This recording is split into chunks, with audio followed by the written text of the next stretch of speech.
What's going on, guys? Welcome back to Days with Wade. Right now we're on our baby moon. As some of you may know, we're having a baby in March, so I thought I would give a little bit of a recap of what's happened over the last few trimesters and give you guys a little bit of a breakdown on what's happened and what's to come. So let's get into it. So last year was a massive year for us. I proposed to Holly on Christmas in 2023, and in just 5 short months later, we were married. We were quite worried about how long it would take to get pregnant, but it was in just 3 weeks. I was surprised. So one day after work, I come home and I see a package at the door. Go inside, come out, pick it up. I noticed it had my name on it. I thought it was for Holly because she does a lot of the online shopping, but it had my name on it and I hadn't ordered anything, so I thought it was very weird. And I got quite nervous as well because I run a underwear business and I thought that maybe this might be someone returning some underwear or someone wasn't happy with the product. So I wanted to get it inside and quickly open it and investigate what was in the package. So I bring it inside and I'm ripping it open. Holly's next to me watching me and I'm pulling all the stuff out. I don't know what's going on. And then I read the onesie that says, "Hello Daddy, someone wants to meet you." And then it was in that moment I realized I was going to be a dad.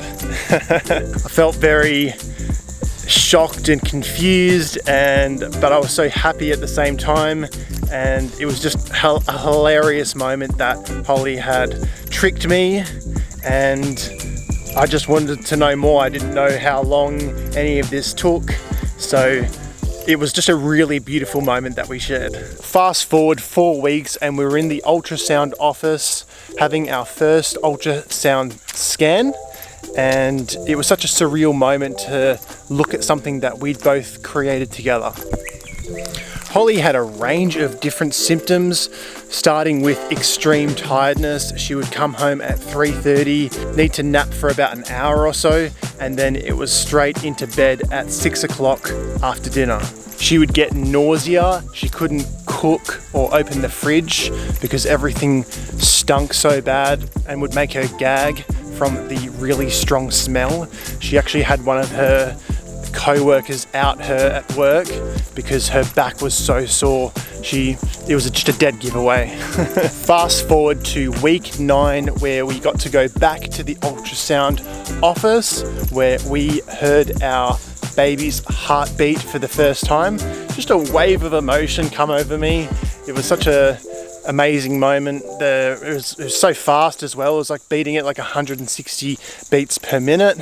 But yeah, it was just such a really nice moment to hold Holly's hand and watch our baby on the screen. That actually looked like a baby as well, so rather than just a little blob. One thing that was really good that Holly did for me early on in the pregnancy was buy me a book that was written for men. It's the equivalent of what to expect when you're expecting, but for guys.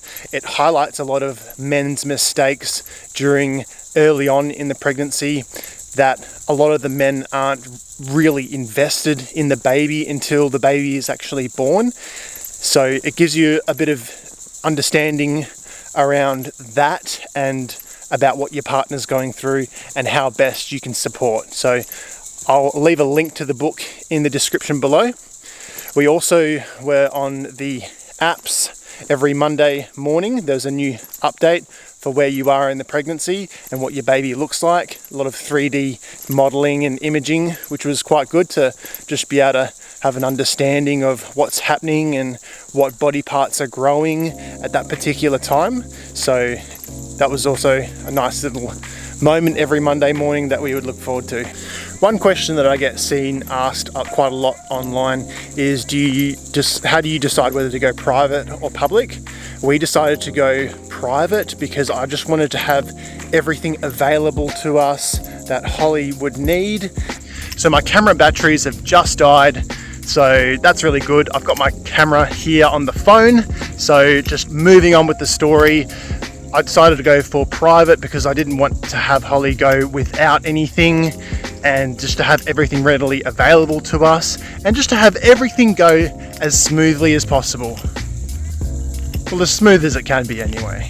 So my biggest takeaways from trimester 1 was not to underestimate how something so small can have massive effects, and as a result of that, it was time to step up in the cooking and the cleaning and doing nice things such as back and foot rubs, and just to make sure that Holly wasn't getting hungry or thirsty, and she just had everything that she needed to feel comfortable and to get through the trimester 1.